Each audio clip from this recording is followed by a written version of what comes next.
All right, I will say good morning. Good morning. Let us begin by thanking all of our sponsors for this morning shir, to thank our Talmud Torah sponsors for the month of Menachim Av, the Tilson and Wohl families, sending their love from Eretz YIsrael and inviting us to Meretz Hashem, join them there, B'Sha'at Tova U'Mitzlachos. We dedicate our learning in the schus of our precious hostages, Me'ech Baruch Hu.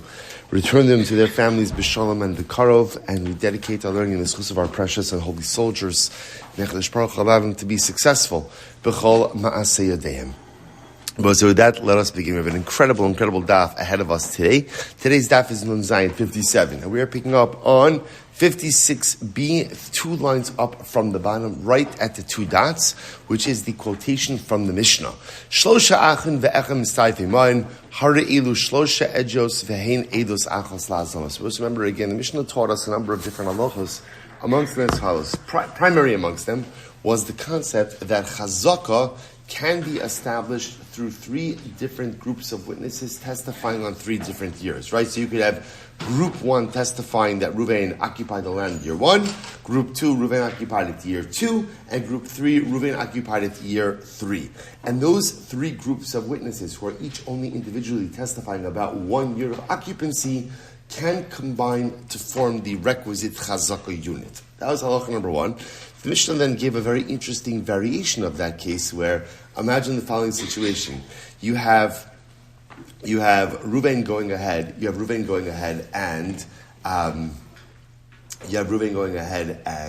well, let's actually, let's read the quotation. Shlosha echen ve'echem mitzayfei mayin. So if you have 3 brothers, now remember again, these 3 brothers are testifying about 3 years of occupancy of Reuven, right? So Reuven's occupying the field. Then you have 3 brothers who each have testimony about 1 year of occupancy. And then there's 1 witness who combines with each of the 3 brothers. So again, there's brother 1, 2, and 3. Let's say again, they're testifying that Reuven occupied the land for 3 years. Each brother testifying about 1 year. And then there's Shimon. Right? Shimon's just the guy. Shimon happens to know that Reuven occupied the field for 3 years, right? And so Shimon is going ahead and combining with each of those brothers, right? So brother 1, brother 2, brother 3. So Shimon is combining his testimony with each of those brothers. So Shimon, right, knows all 3 years, combined with 3 brothers, each who know 1 year. Together, they form 3 years of testimonial unit kite to go ahead and testify that Reuven occupied the land for 3 years uncontested. Beautiful. So what's halacha? The Gemara says, first of all, it works. That's number 1. Number 1, it works. It's considered to be like 3 testimonies, but yet, v'hein eidos achos lahazama. But yet, when it comes to hazama, like we saw in yesterday's daf, they're considered to be 1 testimonial unit, which means that if, for example, you would want to make them into Eidim Zomamin, what would have to happen? You'd have to make the entire unit into Eidim Zomamin in order to go ahead and impose the reciprocal Eidim Zomin or Hazama punishment. Beautiful. Says the Gemara, top of Nun Zayin, 57. Haushtar, interesting case over here. Haushtar davi chasime ale beitrei. So listen to this. There was a shtar. The shtar had 2 witnesses on it. So far, so good. Nothing out of the ordinary over here, right? Witnesses, Reuven and Shimon. Okay, let's follow this along. What happens? Shachit chadinav. So we'll say, so the unwritten part in the Gemara story was that now the owner of the shtar wanted to certify it. A process that we know as kiyum shtaros. So we'll say, so in general, by the way, right? We like to think that just because you have a shtar, like you're good to go. It's not necessarily true. In other words, I could have a shtar, right? I have a shtar that I lend Reuven $1,000. That's fine. I bring it to Beis Din, or I come to Reuven to collect. What could Reuven claim? It was forged. So having a document by itself doesn't necessarily give you complete power, transactional power. So what do? If you want to ensure that your shtar cannot be contested? You undergo a process called kiyum shtaros, shtar certification. Now, what's the process of shtar certification? It's actually pretty straightforward. You show up in Beis Din, say, here's the shtar, lent $1,000 to Reuven. What does Beis Din do? Beis Din says, okay, Reuven and Shimon signed on this. Let's get Reuven and Shimon in here, right? Have them certify their signatures. Have them certify, if they can, about the transaction. Beis Din goes in and puts like a stamp on it. We're good to go. That's called certification. And like that, we'll say, that shtar, that's ironclad. That's ironclad. Now, no one could claim really anything was going on with that particular shtar. So now, back to the top. Now watch this case. So there was a shtar. I lent, we'll call it, let's keep it simple. I lent Yehuda $1,000. Reuven and Shimon signed on the shtar. So what happened? So the Gemara said, Shachiv chad menayu. Reuven died. So we'll say, so now I want to certify the shtar. Reuven died. So now the good news is Shimon came in and Shimon certified his signature. Okay? Problem is now Reuven obviously again is not coming in to certify his signature. So what I do is first take a look at the Rashba for just a moment. Shachav chad minayu meis echamem kodem sheniskay mashtar. So Reuven died before we had an opportunity to certify the shtar. Ve'ilu lo meis hayakol echad ba'omeid levad lachasim asyado. Had Reuven not died, both Reuven and Shimon would have come in and testified about the authenticity of their signature.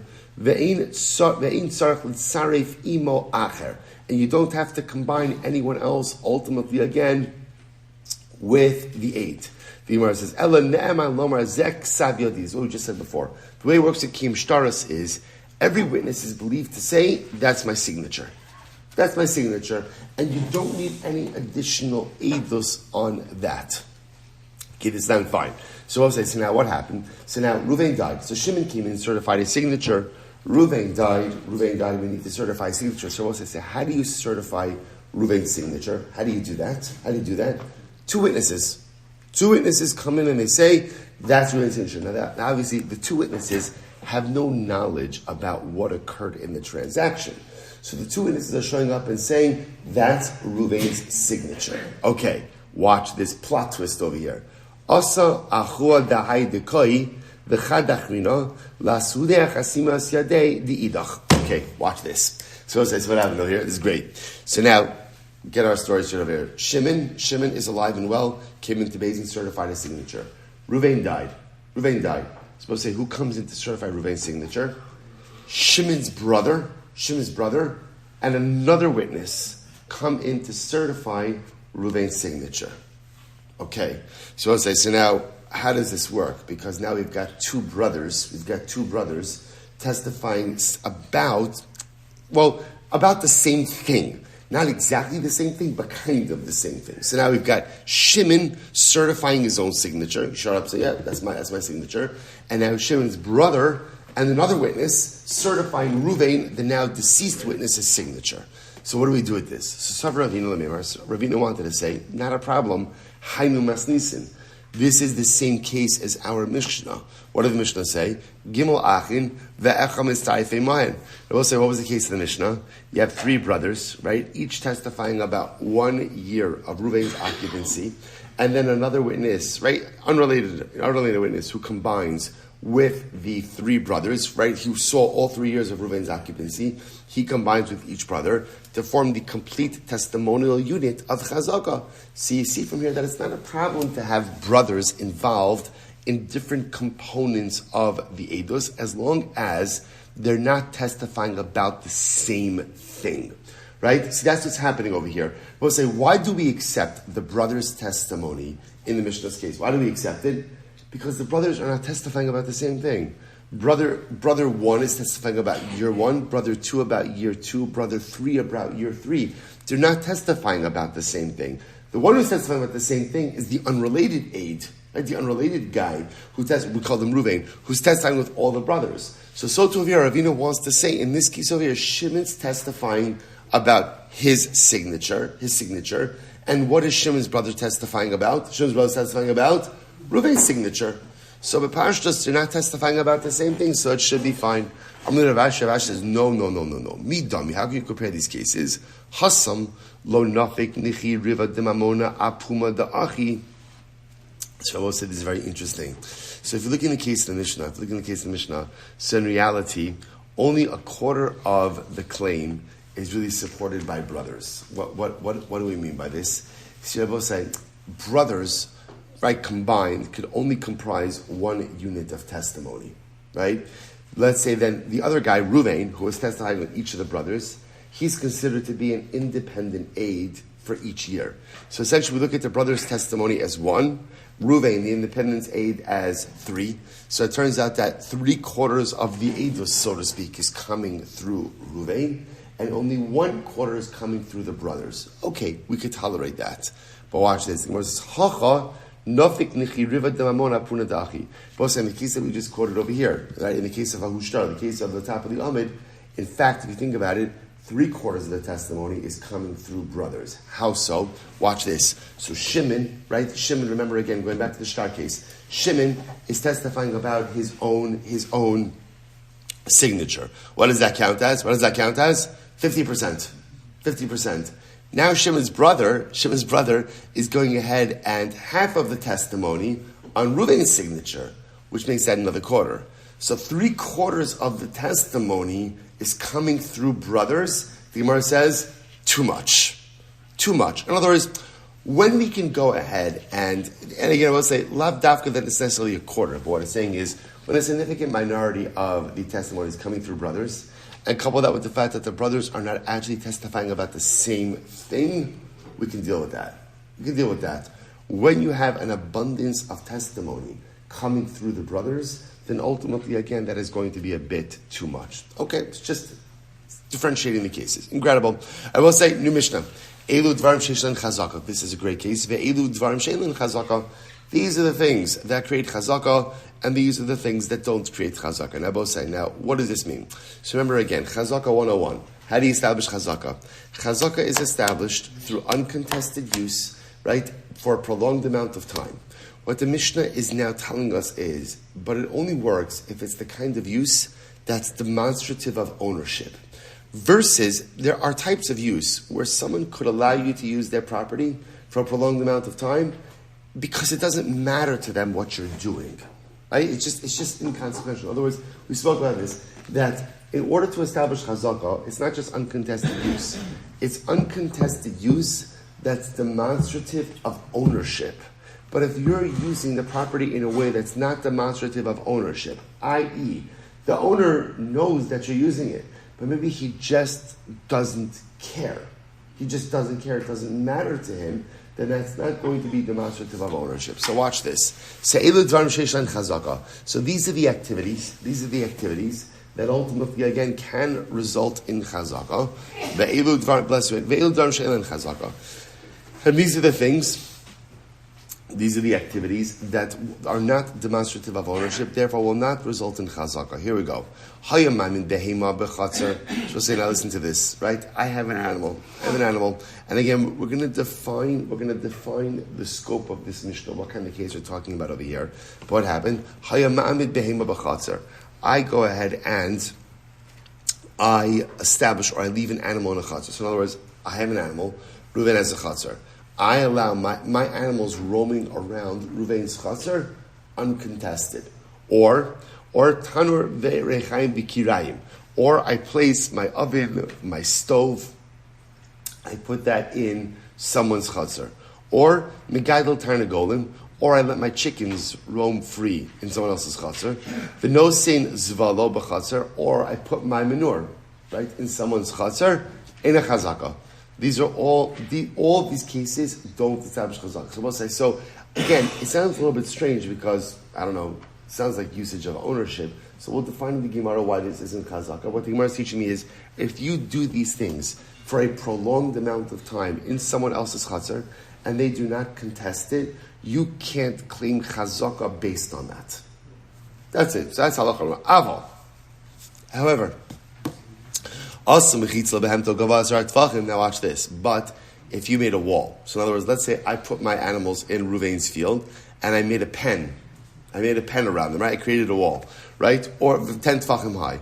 Or I put a tan, I put an oven, or I put a stove in there, and I put a wall around it. All right, or I put the mill in there, right, the millstone, and I put up a wall. Or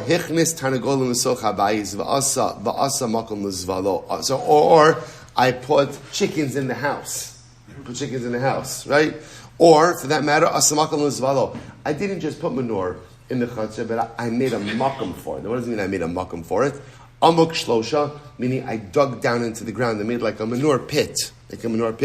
O gava shlosha, or I made like a wall, right, or a heightened area upon which to put the menorah. Harizu chazaka.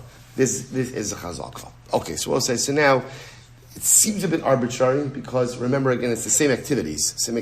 Yet in the first part of the Mishnah it does not create chazaka. In the second part of the Mishnah it does create chazaka. So as such, asks the Gemara, Maishna Reisha or Maishna Seifa? I don't get it. What exactly is the distinction over here?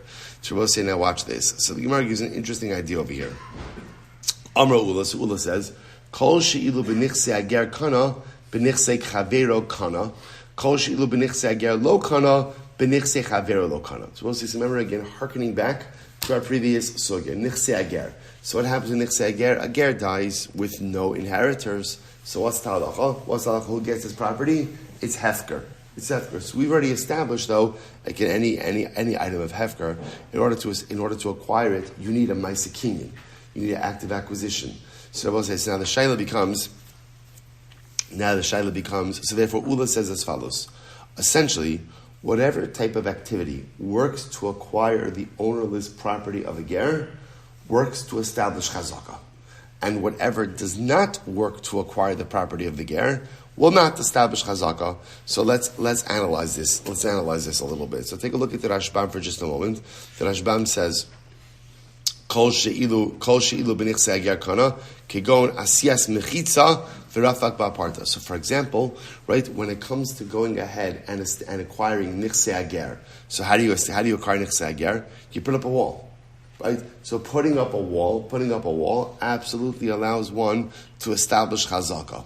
Right now, sure, that's not just by nichse ager. Putting up a wall, putting up a mechitza in general is one of the ways to establish chazaka. By nichse ager, there's nothing. What can you do? Rafak ba'parta. If you dig a little bit. That's the case, by the way, of digging 3 tefachim down in order to go ahead and make a place for your manure. So the Ravina wants so Ula wants to suggest that here's the metric. Whatever works to acquire nichse ager, ultimately works for chazaka. So therefore, 2 examples in the Mishnah, putting up a wall, mechitza. So in the first part of the Mishnah, where there was no mechitza, there was no animal pen, right? There was no chicken coop, right? There was no wall for your manure or digging down. Then again, no chazaka, because it would have worked for nichse ager. A case number 2, where you put up a wall, you dug down, you made a mechitza, you dug down, that would work for nichse ager. Therefore, it works to establish chazaka as well. Okay, so Gemara says, here's the problem. Rav Sheshes says, Uklalahu, is that true? In other words, does that principle actually work? That whatever type of activity acquires nichse hager, creates chazaka? What about the following? V'hari nir. The nichse hager kana, b'nichse chaver lo kana. So we'll say, what about a nir? Now, nir means plowing, right? Plowing. Look at the Rashbam for just a moment. Nir. It's about 7 lines from the bottom of the daf. We just had this not so long ago. To the kule alma near lo havi chazaka b'nichse ager, right? Near lo havi chazaka b'nichse ager. Afilu rafak ba'porto b'nichse chaber le'inyan shalosh aram lo kana b'chazaka zu lefisha kol talui b'achilas peros shim yachrosh v'lo yochal ein balakarka mafsid shar yizar v'achar. Listen to this. What if you plow, right? What if you plow a row in a field? So we'll say, interestingly enough, plowing a row works for nichse ager, right? Because remember, again, for nichse ager, even just digging, right? Rafak ba'porta, even just digging a little bit, goes and establishes chazaka. So we'll say, it's very interesting. However, when it comes to acquiring a field, let's say chazaka, so plowing a row doesn't work. Why not? We'll say, this is fascinating. Because just because you plow a field doesn't make you the owner. Why not? Because the owner could say, right, the true owner could say, okay, Silber's plowing my field. Hey, go for it, right? Go right ahead. You want to plow my fields for free? Happy to have you do it. See, in Chazaka, we'll say, in Chazaka, you have to be consuming something of the field. You have to be utilizing the field in some type of beneficial way. That's demonstrative of ownership. But to go ahead and plow it, while that's a constructive act, lav dafka is demonstrative of ownership. So all that's happening over here is Rav Sheshes is saying, Ula, your principle doesn't work. Ula wanted to say, whatever type of activity works to acquire nichse hager, works to establish chazaka.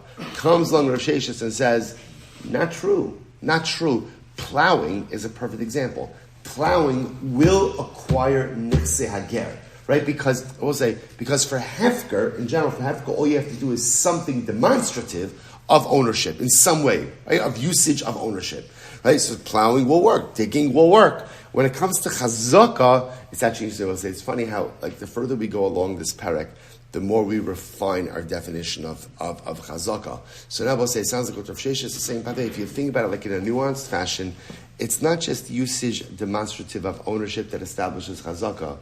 It's usage which involves consumption that is demonstrative of ownership of chazaka. So plowing will not establish chazaka because there's no consumption aspect to it. So Rav Sheshes comes along and pokes a hole in Ula's idea. Furthermore, again, I'll say here's another example. Now we'll say, watch this. Consumption of produce. Now, consumption of produce does not acquire nichse hager. Yet, consumption of produce does establish chazaka. Isn't that fascinating? And it makes perfect sense, right? So we'll say, for hefker, you gotta do something with the land, right? You have to put up a fence. You have to dig a little bit. You have to do something with the land. For chazaka, what do you need? For chazaka, you need usage, demonstrative of ownership, that involves consumption. So this is fascinating. So therefore, again, comes along Rav Sheshes and gives two examples where Ula's principle does not work. So for example, plowing will acquire nichse hager, but it won't establish chazaka. By nichse hager, it works because you're doing something with the field, therefore again, acquiring from hefker, but yet there's no consumption element to it, so it won't establish chazaka. Consumption of produce will work for chazaka because you're doing something demonstrative of ownership that includes consumption, but yet will not work for nichse hager. So therefore, again, Rav Sheshes essentially blows a hole in Ula's idea. So therefore, Ela Amr Rav Nachman. So Rav Nachman comes along and says, Ela Amr Rav Nachman Amra Baravua. Suppose that, but remember, before we turn the page, what are we trying to figure out? We're trying to figure out the distinction between the Reisha and the Seifa in the Mishnah, right? Both the Reisha and the Seifa, the first part and the second part, are dealing with the same cases, right? It's all the same cases. What are the cases? Ultimately, again, I'm putting a behema in someone's chatzar, tanur rechayim v'kirayim, an oven, a millstone, a stove in someone's chatzar, chickens in someone's chatzar, menorah in someone's chatzar. In the first part of the Mishnah, it's not a chazaka. In the second part of the Mishnah, what did I do? I put up a mechitza around these things, and suddenly it's a chazaka. So what is it? What's the distinction? All right, it'd be easy to say, what's that? The mechitza is the distinction. We're looking for something a little bit more teeth, right? A little bit more sharp. What exactly is the distinction between the Reisha and the Seifa? Okay, so Amar Rav Nachman Amar Baravua Bosei Amud Beis Hacha. What's the case over here? Hacha bechatzer hashutfin askinan. All right, so this is very interesting. So ultimately, now this makes a lot more sense. So as I say now, we're dealing with a jointly owned chatzar. So Reuven and Shimon are partners in the chatzar. They jointly own it together. Now watch this. So the Gemara says, "The bahamada kidei or kidei lo kapti." So now listen to this. We are now dealing with a jointly owned chatzar. So therefore, again, Reuven and Shimon are partners in this chatzar. So when you have a partnership in a chatzar, neither partner cares what the other is really putting in the chatzar. In other words, just stam. So therefore, if Reuven and Shimon own a chatzar together, it makes sense that Reuven's chickens are going to be running around in the chatzar, right? Or that Shimon's stove is going to be in the chatzar. That's what a chatzar is used for. Right? The chatzar is used for these type of activities. Take a look at the Rashbam for just a moment. V'acha b'chatzar shutfin askinan she'acha min hashutfin atzmo hamin behemosav v'tanor v'ashba shalo b'chatzar gimel shana v'lo michu bo. So what's the case over here is Reuven and Shimon are partners. And what happened? Reuven put his oven in the chatzar, right? For 3 years. And Shimon never objected to it. Ustam chatzar l'knisa v'yitziyahi v'lo lahamid sham behemosa v'chafetzav zman meruba v'cha ba'amadas behemosa greda v'lo binyan lo havye chazak ma'amad k'di lo kapti shutfin zalzeh ad she'yiftach lo samakam. So we'll say, so the idea over here is the way it works in general when people own a chatzar together is it's understood. It's understood that they're going to use it for what we call their activities of daily living. So to put the oven there, to put the stove there, to put the grinding mill there, to allow the chickens to run around there, to have the behemoths over there, to put the manure there, that's common. That's common. That's normal. That's common. So therefore, Yerabosai, in the first part of the Mishnah, so Reuven can't say, Shimon, you see, I'm the owner of this chatzar because my chickens have been running around here uncontested for 3 years, right? Because Shimon could say, yeah, we're partners. And just like my chickens could run around here for 3 years, also your chickens run around for 3 years was fine. I didn't have a problem with it. That's part of partnership in the chatzar. However, second line, 57b, a mechitza kapti. Mechitza is different. So I'll say, so now, as much as partners use the chatzar jointly, no one's erecting partitions. Once you go ahead and you start putting up walls, that does not happen in a jointly owned chatzar. That we don't have. And therefore, again, if Shimon, right, if Reuven were to put up a wall, right, and it would be uncontested for 3 years, that would be demonstrative of ownership. Also, remember again, the claim over here that's happening is, right, Reuven is not necessarily claiming to be the sole owner of the property. What Reuven is claiming is the partnership was dissolved, and this walled off area, this is mine. So therefore, again, when it's unwalled, no one can claim chazaka through uncontested usage because this is normative use of jointly owned chatzar property. But when Reuven puts up a wall, which is not commonly used, which is not the way you commonly use jointly owned partnership property, and that walled off area remains uncontested for 3 years, Reuven afterwards can claim ownership.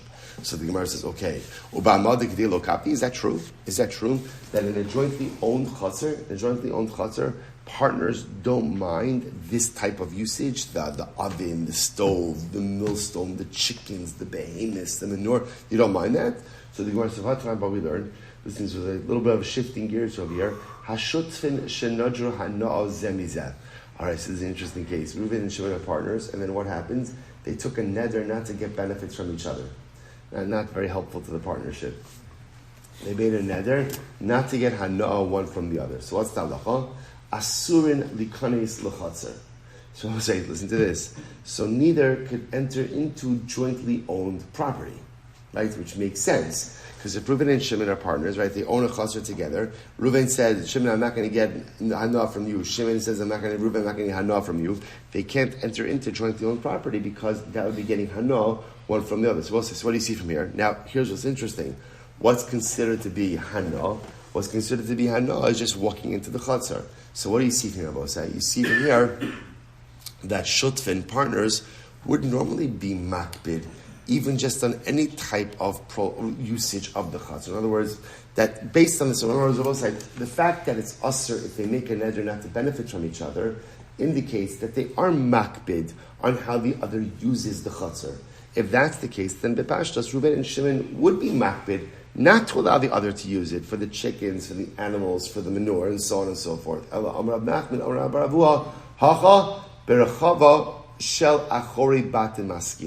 So you're right. What is the Mishnah talking about? The Mishnah is actually not talking about the chatzar. Rather, what is it talking about? The backyard. As we'll say. So in the question, remember again, in the classic case of chatzar in the Gemara's model, what's a chatzar? A chatzar is you have multiple homes that open into a jointly shared courtyard. But there could also be a backyard. So we'll say, so in other words, generally, you're not going to use the front yard for like established usages like chickens, animals, and depositing of manure. That partners are makbid on each other. They are makbid on each other, not to use it for that. So what's the Mishnah's case? The Mishnah's case is the use of the backyard. The backyard, they're not going to be makbid on each other, right? So again, in the backyard, in the jointly owned backyard, so if Reuven wants to have his chickens, his animals, or his manure around, then Shimon's not going to be makbid. You start putting up walls, start putting up mechitzas, that's where we're going to be makbid. The Gemara says, so with use of the backyard, ultimately, again, just stam usage. Stam usage is not going to be a problem, but putting up a mechitza absolutely is going to be a problem. Rav Papa says no. Idi b'chatzra shutfin v'igid kapti. So Rav Papa wants to make a suggestion. Rav Papa wants to say our Mishnah and also the Mishnah by Nedarim are both talking about jointly owned property. And certain times there is hakpada, they are makbid, right? And certain times they're not makbid. What does that mean? So listen to this. Gabi mamona lakula, gabi isur l'chumra. Shabbos says, so Rav Papa wants to just say it's two different cases. Nidarim and our case. When it comes to a neder, both say a neder is an isser. Right? A neder is a prohibition. So Reuven and Shimon are partners, and they make a neder not to benefit from each other. So when it comes to nidarim, we're machmir. We're machmir. And how does that chumrah manifest itself? Neither can enter into jointly owned property. That's it. We're machmir. Our Mishnah is talking about mammon, monetary law. And with monetary law, we're meko. And therefore what? There's an assumption that both parties are okay with the other one using the chutzner, we're now back from the backyard, back into the front yard, the chutzner, for activities of daily living. So therefore, again, they want to use it for their animal, the chickens turn around, the animals turn around, deposit the manure. Fine. What will they be makbid on? Putting up walls. That you can't do. So to use it, no problem. To put up walls, you can't do. So we'll say, so that's Rav. So therefore, again, in other words, it's two different cases. Nidarim are going to be treated on their own in a more severe or more strict way because that's Isser. That's Isser. So therefore, again, two partners make an neder not to benefit from each other. That's going to restrict everything, even mere entry into each other's property. Our case over here of the Mishnah, our Mishnah is Mammon, it's monetary law. Monetary law, again, is governed by just normative expectations. And normative expectations is that when you have jointly owned property, each partner is using it for activities of daily living. And therefore, again, each partner will be fine if the chickens running around, animals running around, manure lying around is fine. When will we be makbid? The moment you start putting up walls. Ravina says no. The olam lo kapti. Ravina says in reality, generally, partners are not makbid on each other. Now, the Rashbam says over here, the olam lo kapti ba'moda kidei.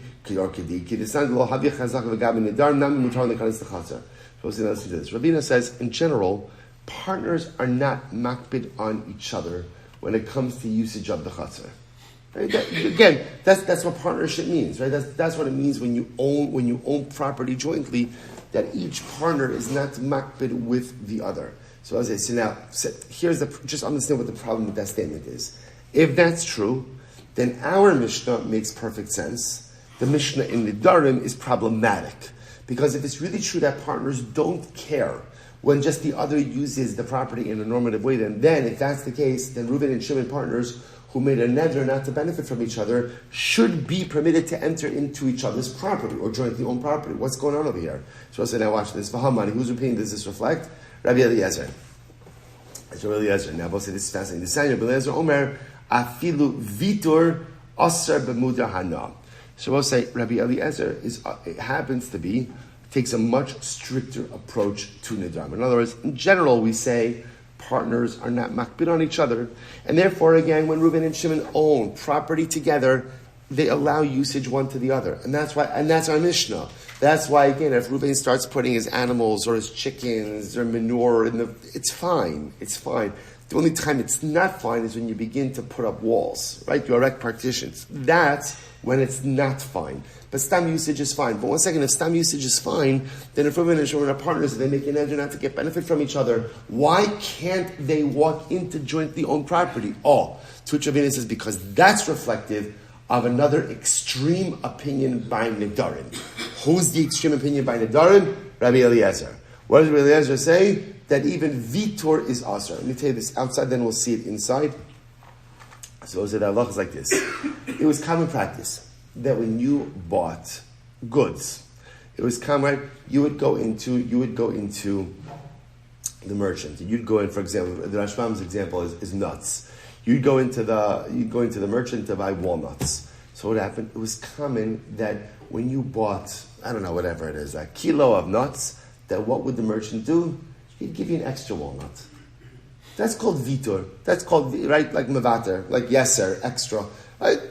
Give him a little, that's common. That was done, that's just good faith. I will say, it's such an interesting thing. You know how, like, when you buy something, you see this, like, when you buy something and someone gives you, like, a little extra, even though the extra is worth, like, 5 cents, right? It doesn't, But it engenders such a goodwill when you feel that someone is going above and beyond for you a little bit. So this was common in the marketplace. Right? They give you a little bit of extra. And so Belazar says like this. We'll watch this case. Right? Reuven is a merchant, right? A walnut salesman. Right? Shimon goes in to buy his walnuts. And again, I must say now the subplot of this is Reuven and Shimon also made a neder not to get benefit from each other, or at least we'll call it Shimon made a neder not to get benefit from Reuven. Right? So now Shimon comes in to buy his walnuts. Reuven gives him his walnuts. Okay, that's fine. He's paying for it. It's not considered to be benefit. And now what happens? Reuven wants to give him the extra walnut because that's what Reuven does for all of his customers. In fact, that's what he does for anyone walking into his shop. Rabbi Elazar says, Reuven can't do it. He can't give him the extra walnut because that would be considered to be Shimon getting benefit from Reuven. So we'll say this is a more extreme position by Nadarim because again, normally, according to everyone else, we don't even consider this benefit, right? Because that's what he does for everyone. This is not unique. It's almost like the price of doing business.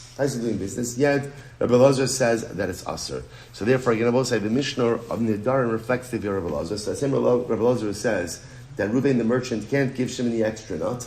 Also holds that Allah if Reuven and Shimon are partners jointly own property, neither could enter into the property of one another. In other words, so Rabbi Elazar has the most restrictive view when it comes to Nedarim, that Allah they cannot benefit from each other at all. Okay. Fine. So Vitor Asr. If we take a quick look at the Rashbam says over here, Afilu Vitor Asr is the first wide line. Kigom Balabayis Shemudra Haname Chenvini. So the Balabayis, right? We'll call him Shimon. Made a neder not to get benefits from Reuven the shopkeeper. V'shalach lo Balabayis Pruta lechenvini liknos imeno mea egozim. And he said to him, Pruta, to buy 100 nuts. Bepruta v'hosif lo chenvini achas yisera o shtayim. Asr Balabayis also Vitor shosif lo chenvini dematonahu. Even though, again, this gift, so to speak, is not something that Reuven is doing uniquely for Shimon. Reuven does this for everyone. Nevertheless, Elazar will say that it's Asr. Umir Rabbanan Sharo. The Rabbanan say ultimately again that this is Mother. So therefore, again, I will say, so Ravina is suggesting that Halach L'Maisa, the Mishnah and the Dvarim is the view of Rabbi Eliezer. So therefore, I will say, what comes out over here is as follows. So therefore, bottom line. So now this kind of resolves the first part of the Mishnah. So how do we understand the case of the Mishnah? So first of all, the case of the Mishnah is dealing with jointly owned property. That's the case. Reuven and Shimon are partners in a chatzar, and now the Mishnah is trying to figure out what type of activities allow Reuven to go ahead and assert chazaka. So the Gemara says, if they're just using it in a normative way, activities of daily living, in other words, Reuven comes along and says, Shimon, you see, I was allowing my chickens were running around in the chutzner for 3 years uncontested. That shows that I'm the owner of this chilik of the chutzner. So we dismiss such a claim like that. Why? Because in jointly owned property, it is common for partners to allow each other to engage in activities of daily living, which in the times of the Gemara include allowing your animals, your chickens to run around and depositing your manure. So that is considered to be, again, normative activities of daily living and therefore cannot establish chazaka. However, what doesn't a partnership normally allow for in jointly owned property? Putting up walls. So if Reuven were to put up a wall, in other words, we'll say we were to put up a pen for his animals in the chatzar, and then after 3 years again, that's uncontested. Now he claims, Shimon, this is my chilik of the partnership property. That would be a valid chazakah, because erecting a partition, putting up a wall, would not be a normative use of jointly owned property. Incredible. All right, I will say, let's go back there. Amr Rav Yochanan B'Shul Rabbi Noah Bakol Shutfin Ma'akvin Ze'ezeh. So listen to this. In general, partners do have the ability to object to certain types of usage. Right? If you take a look at the Rashbam for just a moment, it's about 4 lines into the wide lines, 5 lines in. Bakol shutim ma'akvin, bakol tashmishna kvun b'chatzar dumya da'amadas behemos ana v'kirayim, shemamatin aver ha'chatzar, yicholin la'akif ima achar rosa la'asos levado v'chavera in rosa la'asos kin. So now watch this. In general, partners do have the ability to object to the other's usage of the chazar. So, for example, let's say now again we'll see if this halacha l'maisa true or not. But l'maisa, in other words, let's say Reuven is allowing his animals to roam around the chazar. So, assuming Shimon is not doing the same thing, Shimon has the right to say to Reuven, "Stop, right? Don't do that." The one thing that partners can't object to the others doing is laundry. Chutz min hakvisa. You can't prevent a partner from doing laundry in the chatzar. As I will say, it's almost as if you have a chatzar, one of the built-in rights you have with usage of your chatzar, laundry rights. Laundry rights. Why? Because we'll say, literally translated, it is not the derech of Jewish women to become debased by doing laundry by the river, or by doing laundry. What does this mean? So we'll say, so remember again, the default assumption over here in the Gemara, societally reflective, not to read anything more into it, is that it's the women who are doing the laundry. We'll say, now where was laundry often done? By the base of the river. Now we're going to see again, the problem is, when washing clothes in a body of water, what would end up happening? Woman would lift up her dress, right? Because she doesn't want her dress to get wet, so she would expose her legs, Rashbam says. So that would often place a Jewish woman in a compromised modesty situation. So because of that, again, it is understood that when you own a chatzar, when you have rights in a chatzar, laundry rights are always part of that. And as much as Ruvain can say to Shimon, I don't want your chickens running around the chatzar, Ruvain cannot say to Shimon, I don't want you doing laundry in the chatzar. That is understood that is part of normative chatzar usage. So if you look at the Rashbam says over here, Chutz min hakvisa, he says, Shetiknu chacham shiyasa v'chatzar bal karchan shal shotfin, lefi shein darkan leizbazo, shetzrichos lamod sham, yechefos legalos shok lamo benar. So again, because if you prevent someone from doing laundry in the chatzar, they have to do it by the river. They have to do it by the river. Ultimately, again, it could place a woman into an immodest situation. Incredible. Now, I'm saying, this actually sparks a fascinating conversation. So the Gemara says as follows: Va'otz, and the Gemara quotes the pasuk, Va'otzam einav meraos bara. So literally translated, pasuk in Yeshayahu, closes his eyes from seeing evil, from seeing negativity. So what does this refer to? It's a beautiful Gemara. This refers to a man who does not look at women when they're doing laundry. So as we said before, when a woman is doing laundry by a body of water, she has to go ahead and lift up her dress. So what does it mean when the pasuk says he closes his eyes from looking at evil? Not that the woman is evil, chas v'shalom, but what it's saying over here is a man prevents himself from looking at something immodest. So the Gemara says, Heichi dami. What's the case? What's incredible Gemara? Heichi dami. So I'll say, if a man, let's call him Ruvain. If Ruvain's walking, and he knows that by the particular river, women do the laundry. So if there's another way for him to take, right, so that he doesn't have to go by the women doing laundry, right, and he still takes the path by the laundry, Rashahu. He's a Rasha. Or if you purposely go in a direction which allows you to see immodest things, you make that decision, then I'm a Rasha for doing so. So the Gemara says, if there's no other way for me to get home, right, but to pass by the river, and there are women in an immodest state over there, what am I supposed to do? The Gemara calls it, that's an anos, that's extenuating circumstances. Shabbos is incredible. In reality, again, there is no other way to get home but past the river. But if the Rebbe say I have to, go ahead and what? Try not to look. Try not to look. So Rebbe says such a trick. Rashbam says L'menes nafshe lahatos inav l'tzad, to turn my eyes to the side. V'hainu de mishtabich beikra di honest nafshe chasitu. So Rebbe says incredible Gemara. So obviously, if there's no other way for me to go home, to get where I need to get to, but by the river, so I'm going therefore to come in contact with an immodest situation, my obligation is to somehow avert my glances, to somehow turn away. So we'll say a really incredible, overwhelming Gemara. So first of all, so what the Gemara teaches me is that a person has to be a proactive thinker. We know this. Ezul Chacham Baras and all that. Who is wise? One who is able to be a proactive thinker. One is able to see the future. What do you need to see the future? That I cannot place myself in compromised circumstances. So if I know that something is a problematic circumstance, to place myself in there in and of itself is vicious, is wrong. So number one, be proactive thinker. Live life prospectively, thinking about what are the situations that I could avoid that hopefully again could prevent me from getting myself into trouble. Sometimes, however, again, I can't avoid certain life scenarios and situations. But even in those, I still have an obligation to go ahead and resist temptation to sin. It's such an incredible idea. Even if I don't have another way to get home, so there is no way for me to navigate but to pass by the river, where I'm going to potentially see things that I should not see, I still have an obligation to avert my glance. Sometimes in life, I can't avoid being in compromised situations. But even if I can't avoid getting there or being there, I must find a way to navigate it, b'kedusha b'TORAH. So 2 dramatic lessons. Number 1, be prospective. Don't allow yourself to get into bad situations. Don't allow yourself to get into compromised scenarios. That's lesson number 1.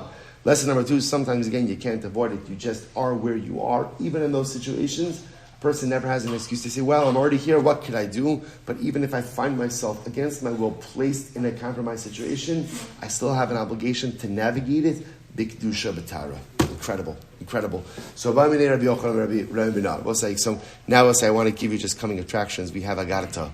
It's not really Agarata. We're going to see a little bit of Agarata, Meretz Hashem, tomorrow is that. But it's really some beautiful Gemaras. Listen to this. Rabbi Yochanan asked the following question: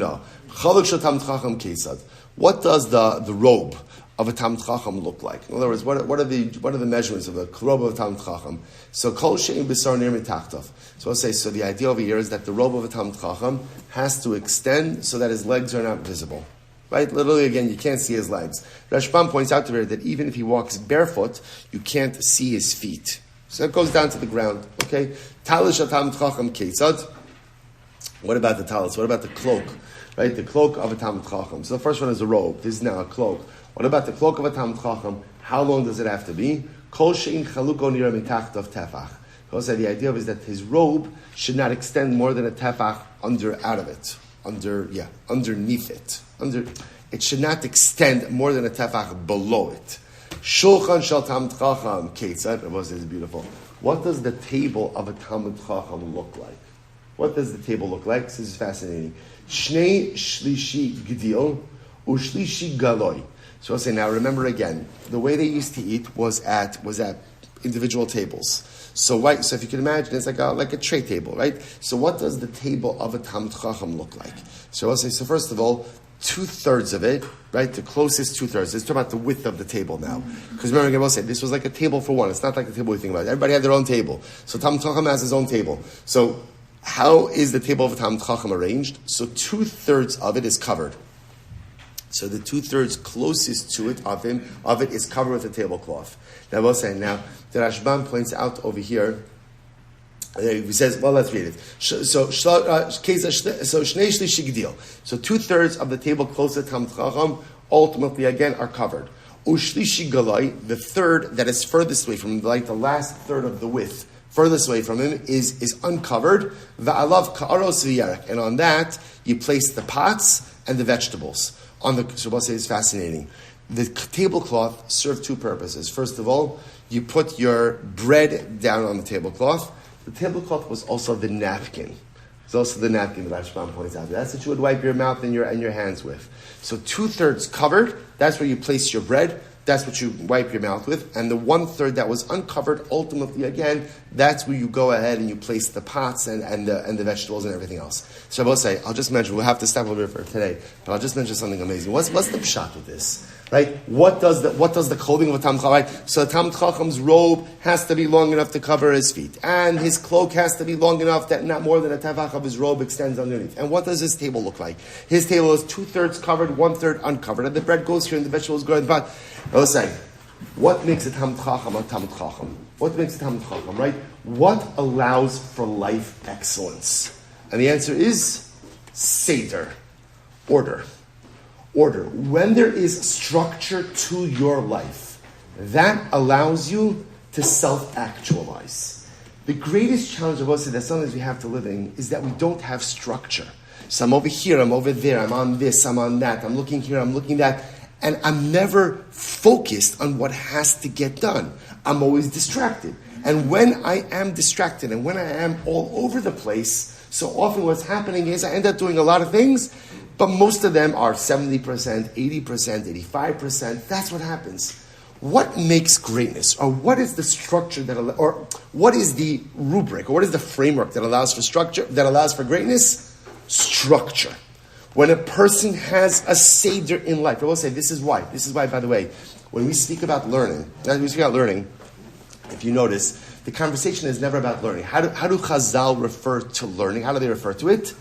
Kvias itin. Setting aside time. It's not just about learning. What's the godless of learning? I have a set time. Let's say this is what it is. I come to a shir at a set time. It's not just about learning the daf. It's about learning the daf at a particular time, in a particular place, every single day. Why? Because it creates structure. It's not just about the learning of the Torah. It's about creating structure in your life. This is what the Piazetzna says. Right? The Piazetzna, we learn this in B'nai Machshava Tova. The Piazetzna wrote, the most important thing is schedule your day. And he says, you want to hang out with your friends?